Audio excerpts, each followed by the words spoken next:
Elon Musk mendedahkan kebenaran tersembunyi. Telefon anda tidak mendengar anda. Ia sebenarnya memprogram semula anda sepenuhnya. Dalam video mengejutkan ini, Elon Musk membongkar satu kebenaran paling berbahaya di era kecerdasan buatan bahawa telefon anda bukan sekadar mendengar anda, tetapi ia memprogram semula minda anda tanpa anda sedar. Berdasarkan maklumat dari mesyuarat tertutup syarikat teknologi besar, Musk mendedahkan rahsia bagaimana telefon pintar telah berubah menjadi alat untuk membentuk tingkah laku dan mengawal kesedaran manusia. Anda akan didedahkan bagaimana algoritma mempelajari emosi anda, mengetahui bila anda ketawa, bila anda sedih, dan bagaimana ketakutan serta keingintahuan anda dimanipulasi untuk kepentingan tertentu.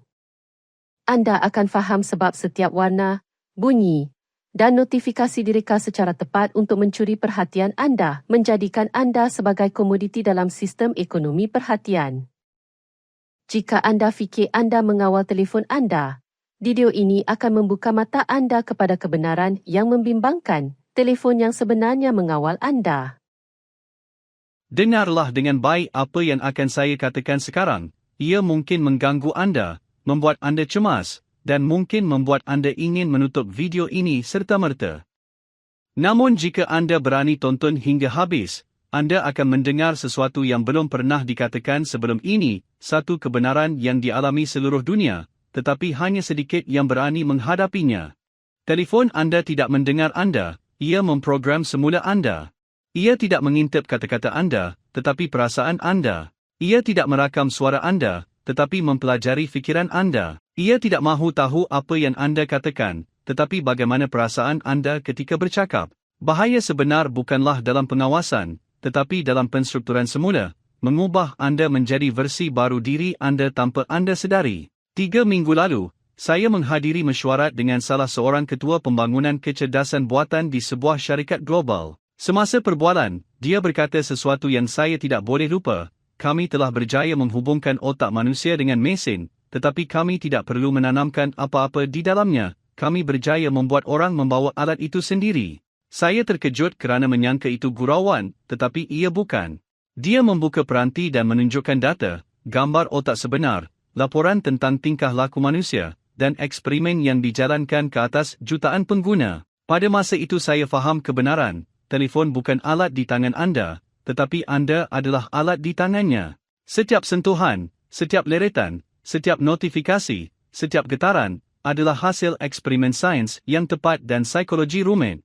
Ini bukan kebetulan, tetapi reka bentuk yang teliti. Syarikat teknologi tidak mencipta produk untuk melayani anda, tetapi untuk mengawal anda, untuk mengetahui bila anda ketawa, bila anda sedih, bila anda rasa kesunyian. Setiap kali anda membuka aplikasi, otak anda menerima lonjakan kecil dopamin, hormon keseronokan yang memberi anda kenikmatan sementara, sama seperti wang, cinta, atau dadah. Ini mula membentuk satu kitaran di mana setiap notifikasi, cahaya, dan bunyi menjadi dosis, menyebabkan anda ketagih dan hilang kawalan bila untuk pegang telefon. Bukan anda yang menentukan bila memegang telefon, tetapi telefon yang menentukan bila anda memegangnya. Ini bukan kesilapan sistem, tetapi sistem itu sendiri. Setiap detail seperti warna ikon, nada notifikasi, getaran, dan kelewatan kecil antara amaran dan cahaya, telah diuji beratus-ratus kali untuk mencuri perhatian dan memastikan otak anda sibuk selama mungkin. Mereka telah menjadikan anda pengguna, tetapi sebenarnya anda adalah produk. Anda adalah komoditi, pengalaman anda adalah pasaran. Statistiknya menakutkan, pengguna biasa menyentuh telefonnya lebih 2,600 kali sehari, membukanya dalam 3 minit selepas bangun, melihatnya sebelum tidur, ketika makan, bercakap, bekerja, malah ketika berdoa atau ketika waktu pribadi. Bukan kerana anda memilih, tetapi kerana anda sudah tidak dapat berhenti. Ini bukan tingkah laku semula jadi. Ia adalah tingkah laku yang diprogram. Kecerdasan buatan mengenali anda lebih dari anda mengenali diri sendiri, apa yang buat anda marah, takut, ketawa, dan apa yang buat anda terus kekal. Kemudian ia memberi anda lebih benda itu, bukan sebab anda perlukan, tetapi sebab anda gunakan. Marah menarik perhatian anda lebih dari kebahagiaan, takut menarik lebih dari ketenangan, kejutan buat anda kekal lebih lama dari kebenaran. Jadi apa yang dilakukan? Ia memberi anda marah, takut, perpecahan, sehingga anda rasa dunia adalah tempat gelap penuh kebencian. Tapi sebenarnya tidak, anda telah diperdaya untuk percaya begitu. Setiap fikir dalam kepala anda hari ini bukan sepenuhnya milik anda. Banyak darinya dicipta oleh sistem, satu persatu, notifikasi demi notifikasi, video demi video, sehingga terbentuk pendapat yang anda sangka anda pilih, tetapi sebenarnya telah ditanam dalam diri anda. Ini bukan sekadar teknologi, tetapi pembentukan kesedaran kolektif baru, pemprograman halus untuk minda berbilion manusia secara serentak, tanpa persetujuan anda. Apa yang paling menakutkan, pencipta sistem ini tidak membenarkan anak mereka menggunakannya. Steve Jobs melarang anak-anaknya memegang iPad, pengasas Twitter mengawal anak-anaknya dari laman sosial, pengarah lembah Silikon tidak tinggal dalam dunia digital yang mereka bina kerana mereka tahu ia adalah penjara yang berkilat dengan cahaya. Dalam mesyuarat mereka sebut ia mengekalkan pengguna, dalam laporan ia dipanggil meningkatkan keterlibatan, tetapi sebenarnya ia ialah ketagihan yang sempurna.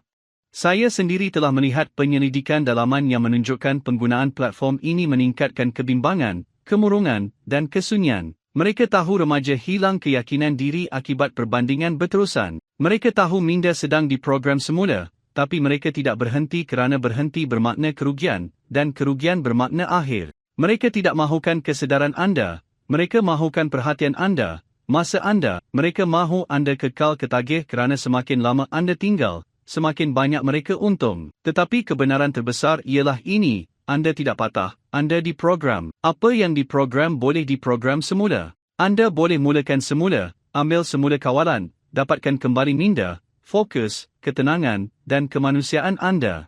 Apa yang anda perlukan hanyalah untuk sedar saat anda memegang telefon anda dan berkata, fokus, ketenangan, dan kemanusiaan anda. Segala yang anda perlukan adalah untuk sedar, menyedari saat anda memegang telefon anda dan berkata kepada diri sendiri, siapa yang mengawal sekarang, saya atau algoritma? Jika anda boleh bertanyakan soalan ini, itu bermakna anda telah mula membebaskan diri kerana sesiapa yang melihat kebenaran tidak boleh kembali buta, siapa yang faham permainan tidak boleh diperdaya lagi, dan siapa yang sedar tidak boleh ditidurkan kembali. Jika anda telah sampai di sini, tuliskan di komen, saya sedar, kerana video ini bukan untuk semua orang, ia ditujukan kepada mereka yang di dalam diri mereka masih ada kesedaran yang belum padam. Mereka yang berani menatap penjara mereka dan menyedari bahawa jerijah itu bukan besi, tetapi cahaya, dan kunci itu sudah ada di dalam minda mereka sejak dari awal. Dengarkan dengan teliti apa yang akan saya katakan sekarang. Ia mungkin menggoncang jiwa anda, membuat anda rasa tidak selesa, dan ingin menutup video ini malah terus scroll ke bawah. Tapi sebelum itu, ingatlah bahawa kadang-kadang mesej paling menyakitkan adalah satu-satunya yang mampu menyelamatkan anda.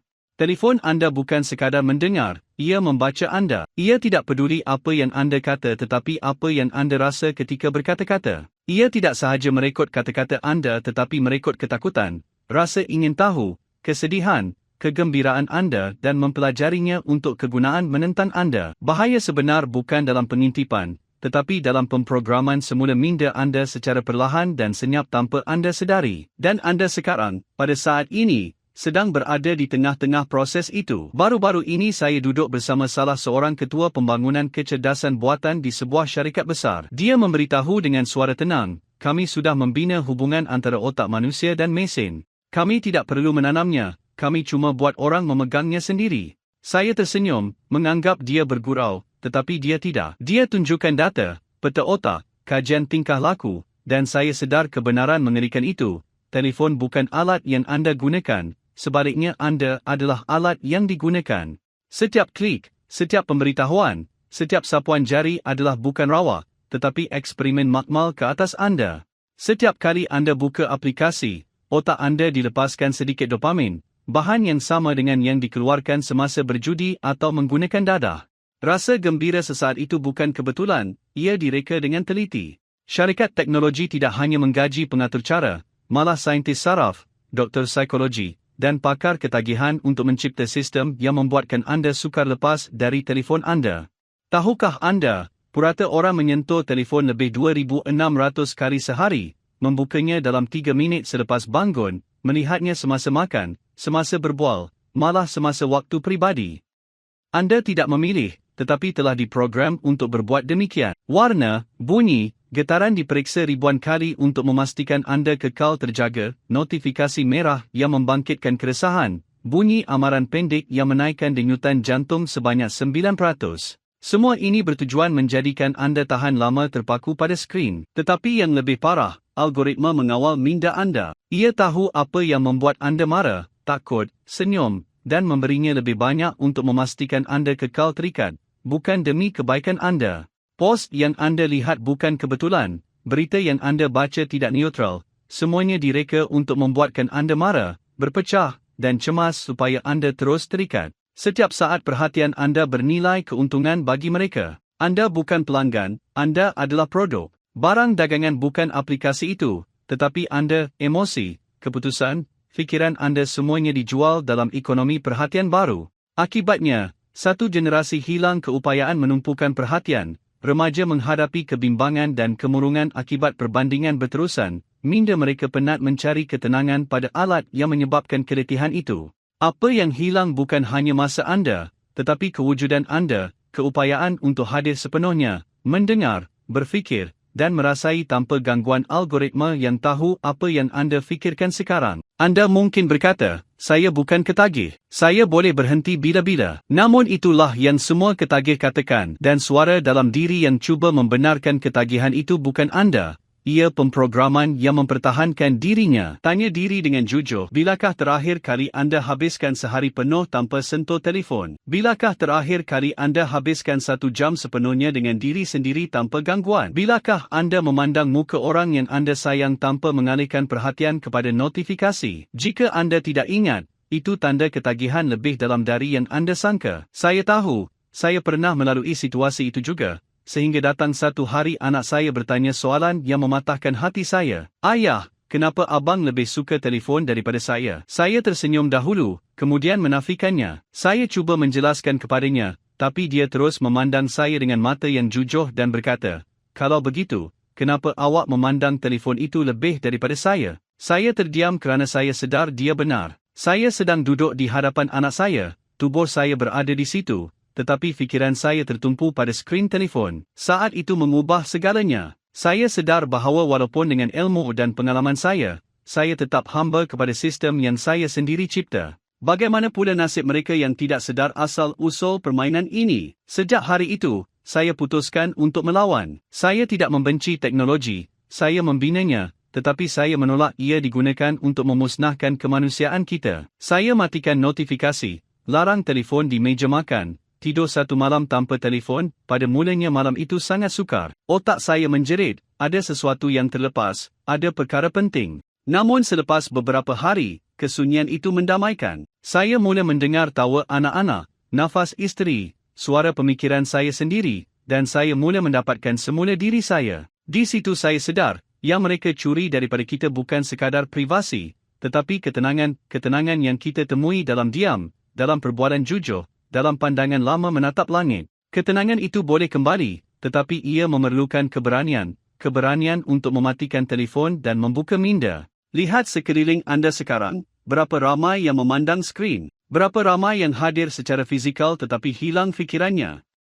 Berapa ramai yang hidup mengikut skrip algoritma yang namanya mereka tidak tahu. Bayangkan dunia yang berbeza, dunia di mana orang bercakap, bukan sekadar hantar emoji, tersenyum dengan wajah mereka, bukan pelekat, kanak-kanak berlari di taman, bukan lerret skrin, ibu bapa menatap mata anak, bukan cahaya biru skrin. Dunia itu mungkin, tapi hanya jika anda memilih untuk bermula. Pilihlah untuk hadir, pilihlah untuk bebas, pilihlah untuk menjadi manusia, bukan pengguna. Perhatian anda adalah harta paling berharga, lebih berharga daripada wang dan masa. Kerana kemana perhatian anda pergi, di situ juga hidup anda mengalih. Setiap saat yang anda berikan kepada skrin adalah saat yang dicuri dari umur anda. Setiap notifikasi yang anda buka adalah saat yang meragut kesedaran anda. Setiap post yang anda baca adalah satu fikiran yang anda kehilangan. Bangkitlah, ambil kembali kawalan, pulihkan kesedaran anda, pulihkan hidup anda. Sistem memang pintar, tapi manusia lebih pintar. Algoritma kuat, tapi semangat anda lebih kuat kerana anda mempunyai apa yang mesin tidak ada, pilihan. Pilih untuk berkata cukup. Pilih untuk hidup, bukan diprogram. Pilih untuk melihat dunia sebenar, bukan bayangannya yang palsu. Dan setelah video ini berakhir, lakukan sesuatu yang nyata. Tutup telefon, angkat kepala, pandang sekeliling dan dengar kehidupan sebenar tanpa bising digital. Kerana saat anda lakukan itu, mesin kehilangan kuasanya ke atas anda. Dunia tidak perlukan lebih banyak mesin, ia perlukan lebih banyak hati yang sedar dan kesedaran anda bermula sekarang.